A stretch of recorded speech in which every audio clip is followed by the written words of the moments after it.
Fala, meus queridos, tudo bem? Sejam todos muito bem-vindos a um vídeo da nossa mentoria MapMed. Exatamente para que você consiga entender qual que é a dinâmica da transformação que uma mentoria bem organizada, de qualidade, eficiente, de quem já viveu muito do que você está vivendo agora, do tanto que isso tudo pode te ajudar. Então, nesse primeiro momento, estou passando para vocês um vídeo, para vocês darem uma olhada, que é um vídeo de uma devolutiva. A aluna, a mentorada, já seguiu algumas etapas, fez um simulado, me devolveu esse simulado, eu faço uma análise, ensino ela a fazer essa análise e a partir daí a gente consegue potencializar nossos resultados. Então, eu quero que você olhe esse vídeo com muito cuidado, com muito zelo, porque isso aqui vai te dar uma dinâmica de como que você pode, de maneira muito direta, objetiva, já realizar a transformação que você tanto precisa na sua nota, para você garantir sua aprovação.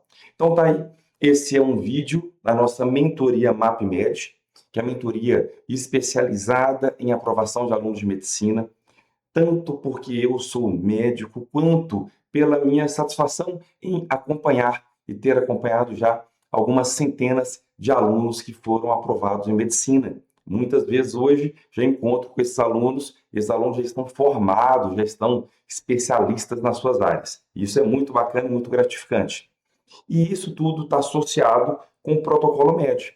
O protocolo MED é o curso de biologia online, sem dúvida, mais dinâmica, mais dinâmico, mais estratégico, mais inovador que você pode ter para garantir que você consiga 100% de acerto em biologia. E quando eu junto as duas coisas, fica melhor ainda. Eu aprendo a estudar biologia, entendo o que cai, acerto 100% das questões e ainda potencializo as minhas outras áreas. Tudo isso para a gente garantir eficiência em menos tempo, fazer mais, ter melhor nota, garantir a pontuação necessária com base em todas as regras dos editais, CNEM, TRI, SISU. Se eu falar de medicina na Unimonte, Sesgran Rio, quais são as regras que eu vou utilizar ali como referência? O que eu preciso dominar, o que eu preciso fechar? E aí agora eu já trago para você o seguinte, olha só, essa aluna, ela já passou pela mentoria 1, que é um vídeo, a gente faz uma reunião em vídeo, grande parte dos processos são processos todos feitos via online, a gente conversa, marca videoconferência, a gente troca ideia pelo WhatsApp.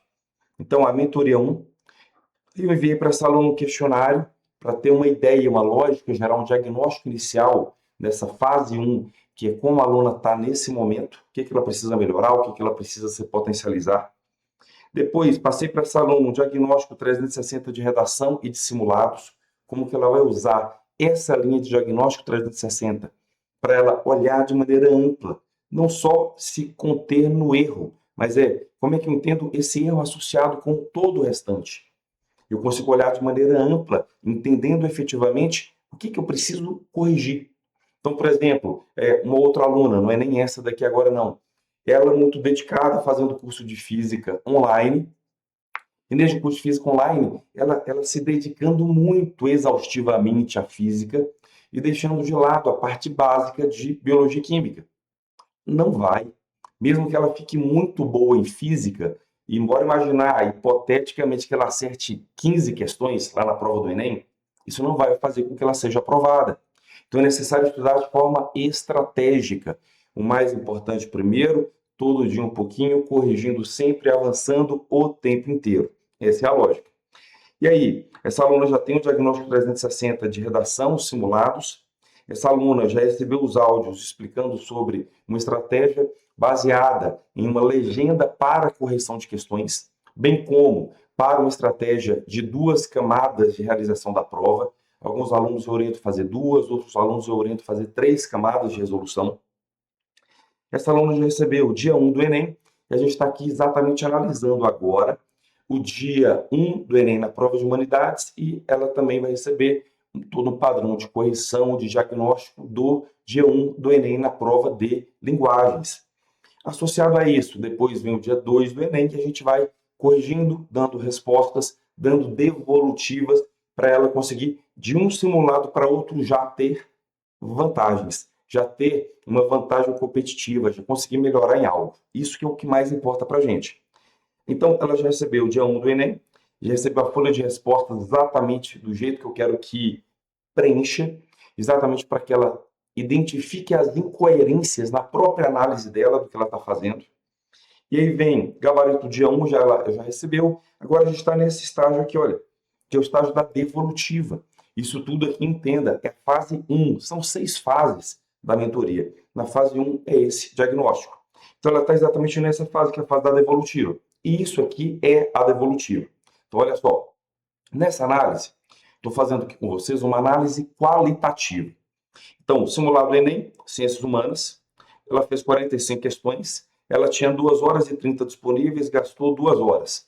Então, aqui eu já tenho certeza que, se ela fez tudo certinho, conforme eu orientei, o problema dela não é tempo para a prova de humanidades. Então, a gente vai ter que buscar outros fatores, outros pontos.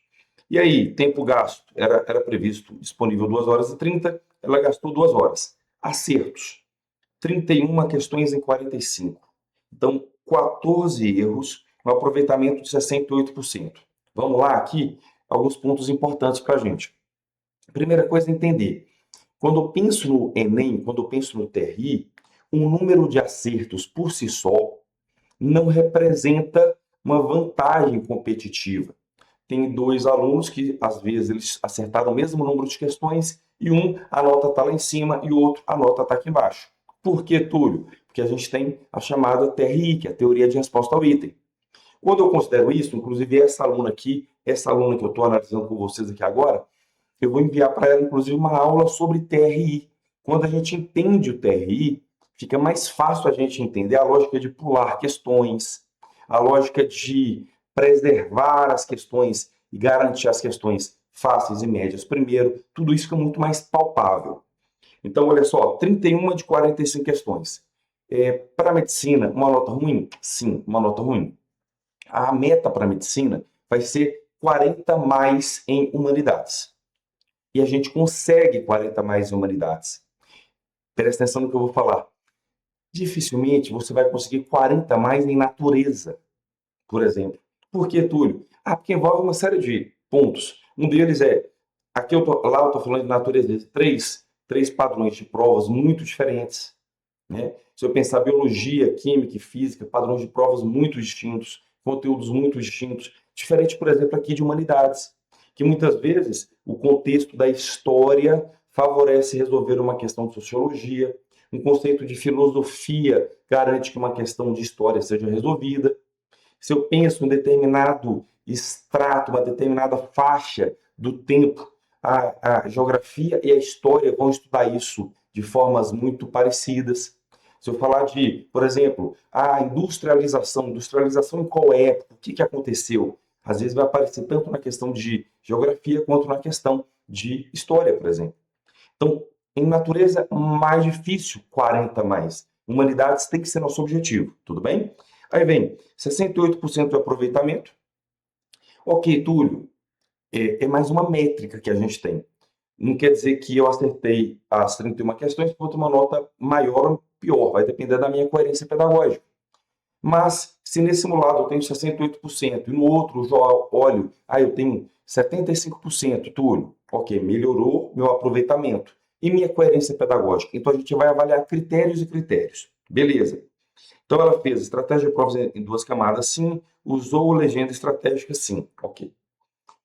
Chutou indiscriminadamente? Não. Saiu chutando as questões sem saber se era fácil, médio, difícil? Não. Se for para a gente chutar, nós temos que chutar as questões difíceis. Questões fáceis e médias a gente tem que resolver e acertar.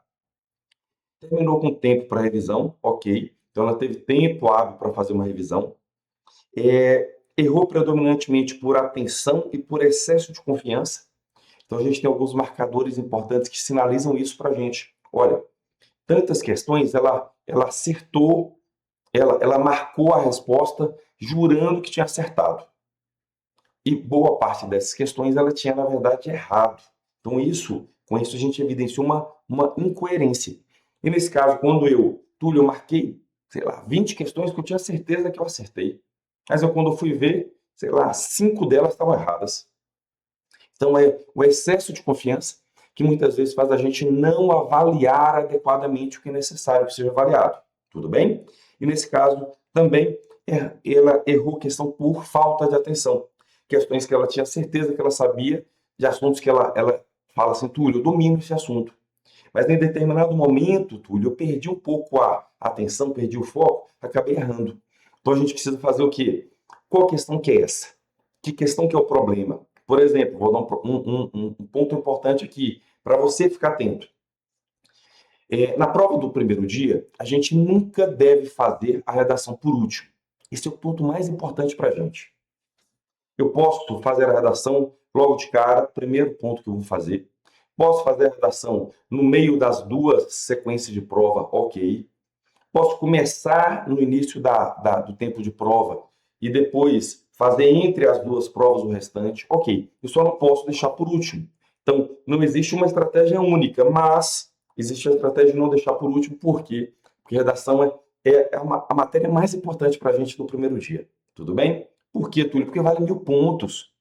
Porque a gente consegue, com treinamento adequado, melhorar nossa nota muito rapidinho em redação. A gente consegue melhorar, potencializar. E aí, se eu considero a ideia de média, se eu aumento, sei lá, 60 pontos na minha redação, eu não preciso aumentar 60 pontos em física, por exemplo. Porque a média da redação vai ser dividida pelas 5 áreas. Linguagens, humanidades, natureza, matemática e a própria redação. Tudo bem isso? Beleza. Então, ela errou por falta de atenção, e aí, cuidado, que é o que eu estava falando, que é, no caso dela, fez a prova de linguagens, fez a redação, e depois foi para humanidades. E lá no início de humanidades, ela errou algumas questões por falta de atenção. O que eu consigo deduzir disso aí, pela minha fala, minha conversa com ela? Provavelmente agitada pela redação e um pouco já cansada, já exausta nesse ciclo de provas, provavelmente ela facilitou um pouquinho o processo. Ela ficou desatenta, não percebeu isso e marcou, no caso dela, duas questões, a 49 e a 50 de cara, questões que ela considera fáceis, que ela considerava que ela sabia, e ela acabou errando essa questão. Então, muito cuidado com isso, com o tempo. Se é erro por desatenção, você tem que saber quando é que você está errando. É isso que vai justificar você falar assim, olha, puxa vida, Túlio, eu vou ter que dar uma pausa antes para não chegar nesse ponto aqui de cansaço. Tudo bem? Aí aqui, não há evidência nesta ficha de um padrão altamente incoerente, como errar muitas questões fáceis e acertar várias difíceis ao acaso. Então não há no caso dela esse padrão de incoerência muito significativo. Então, como, Túlio, que a gente consegue analisar isso? Analisando os microdados do Enem. Então, tem o gabarito dela, tem os microdados, quanto que vale cada redação em média, cada questão em média, e sei exatamente quais são as questões fáceis, médias e difíceis. Ok. A avaliação dela, a correção dela, o simulado dela, o treinamento de questões dela foi ruim, resultado ruim. Ela fala que um dos pontos que ela tem que melhorar rápido, que o que faltou, a atenção. O que deu errado, ela fala que ela errou questões que ela sabia o conteúdo. Isso a gente tem que ficar atento, para a gente não ter o cuidado de, esse conteúdo eu domino, vou fazer rapidinho. Tem que ter muito cuidado, moçada, com o conceito de se eu sei a matéria, realmente tenho um aprendizado efetivo, ou se eu tenho uma familiaridade com a matéria. Às vezes eu li, reli, eu acho que eu sei, mas na verdade eu não sei. Mas aquele assunto ali, Túlio, eu acho que eu já vi, com certeza que eu já vi tudo. Você ter visto o conteúdo não quer dizer que você aprendeu o conteúdo. Tudo bem isso? Mas fica de olho. E no caso dela, o que deu errado, então, ela errou questões que sabia, e o que deu certo, a estratégia de tempo. Antes ela tinha algum problema com o tempo, agora, nessa prova, nessa treinamento de questões de humanidade, a gente já conseguiu resolver isso. Ela já conseguiu entender a lógica de que tempo vale ouro, eu preciso ter, inclusive, tempo para revisar. Tudo bem isso? Olha que bacana. Então, só de você ter essa primeira análise aqui, que é a análise da devolutiva 1, que eu vou passar para essa paciente não, para essa aluna, vou misturando paciente com aluna aqui, eu vou passar para essa aluna, que é mentorada, aluna da mentoria MapMed, só com essa visão geral, você já consegue ter um segmento do que é necessário que você faça para daqui para frente. Então, esse é o vídeo 1 dessa devolutiva. vou gravando outros e vou postando aqui na sequência, tá bom? E aí, a dúvida que você tiver, você pode me mandar perguntas. Mesmo não sendo aluno da mentoria, eu faço questão de te ajudar. Medicina, para mim, era um sonho difícil, muito difícil de ser alcançado, mas deu certo para mim, vai dar certo para você também. Agora, a lógica é estudar de forma mais estratégica. Isso faz toda a diferença para a gente. Então, esse é o vídeo 1 da nossa mentoria. Se quiser, aqui embaixo eu vou deixar também o canal do Telegram, que é o canal mais vinculado com o protocolo médico, o curso de biologia, mas eu também mando essas sugestões todas aqui da mentoria MapMed. E vou colocar também minhas redes sociais, né? O Instagram, que está aqui em cima, olha, coloquei aqui em cima.